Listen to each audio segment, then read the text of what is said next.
Hello everyone, I am Dr. Bhavya Trivedi, orthodontist at Nobilis Hospital. Hello everyone. So આપણે જેમ braces વાંકા ચૂકા દાંત કે બાર દાંતની treatment માટે આપણે ઉપયોગ કરીએ છીએ તો ઘણી બધી એવી હેબિટ એવી ટેવો હોય છે કે જેમ કે અંગૂઠો લેવાની, જીભથી ધક્કો મારવાની કે જેના હિસાબે દાંત બહાર આવે છે.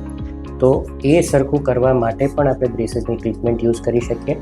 પ્લસ ઘણી બધી વસ્તુઓને એવી પણ ક્લિપો છે કે જેનેથી આપણે શરૂઆતમાં એ આપીએ તો આપણા દાંત બગડતા નથી, વધારે ખરાબ થતા નથી. જેમ કે આપણે અહીંયા જોઈ શકીએ છીએ કે અંગૂઠો લેવાની ટેવ અને જીભથી ધક્કો મારવાની ટેવના હિસાબે, બંધ કરો બેટા, આપણે જોઈ શકીએ કે આ ઉપરના દાંત ને નીચેના દાંત બહાર આવી રહ્યા છે. એ ઉપરાંત ઉપર નીચેના દાંત એકબીજાને અડતા પણ નથી, જેથી કંઈ પણ પતલી વસ્તુ દાંતની વચ્ચે પકડવી હોય કે તોડવી હોય તો આપણે ન કરી શકીએ. તો ઘણી બધી આવી સારવારથી આપણે આ બધી વસ્તુઓ સરખી કરી શકીએ છીએ.